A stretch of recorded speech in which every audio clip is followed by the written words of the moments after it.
আচ্ছা আমরা একটু খেয়াল করি, আমাদের কি বলছে যে 3 ডজন, 4 নম্বর অঙ্ক, 4 নম্বর অঙ্কে বলছে যে 3 ডজন ডিম ও 5 হালি কলার মূল্য 620 টাকা।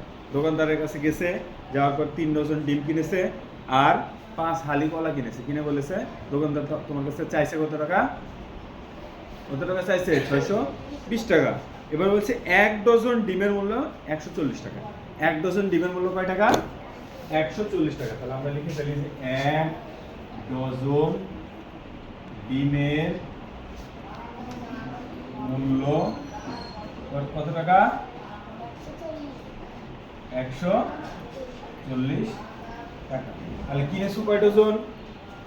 কিনেছো কয় ডজন?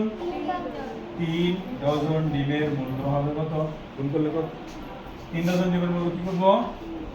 গুণ করব। তাহলে হবে কত? 300 0 3 4 12 2 আর হচ্ছে 3 1 3 1 4 420 টাকা। তাহলে আমার 3 ডজন ডিমের মূল্য বের করা হয়ে গেছে। এবার কি বলেছে? 5 হালি কই আর বলেছে যে 5 হালি কলার একত্রে মূল্য। তাহলে হচ্ছে 3 ডজন ডিম কিনেছি 420 টাকা দিয়ে। দেওয়ার পরে কলা কিনেছো কয় ডজন? কলা কিনেছো 5 হালি। কলা হচ্ছে যে 5 হালি সমান কত হয়েছে? মোট কত টাকা দিয়েছো? 620 টাকা।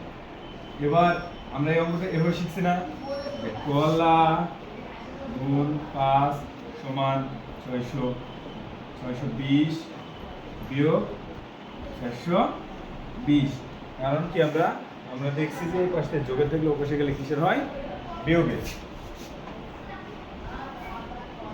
কলা সমান তাহলে 620 থেকে 420 বাদ দিলে কত হয়? 0 0 2 200 হয়। আর এর পাশে গুণ আছে না 5, এর পাশে গেলে কি হবে? ভাগের 5। অতএব কলা সমান 40। কলা সমান কি পেলাম? 40। অর্থাৎ 1 হালি কলার দাম কত? কয় টাকা পেলাম? 40 টাকা। 1 হালি কলার দাম যদি 40 টাকা হয়, 1 হালি কলার দাম যদি 40 টাকা হয়, তাহলে একটা কলার দাম কয় টাকা? আমরা জানি কি জানি? আমরা জানি 1 হালি সমান 4টি। 1 হালির দাম কয় টাকা? 1 হালির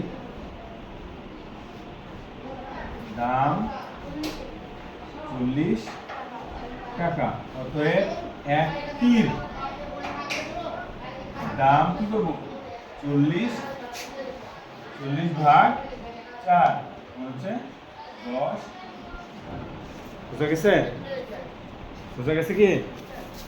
বুঝা গেছে? একটার দাম কয় টাকা?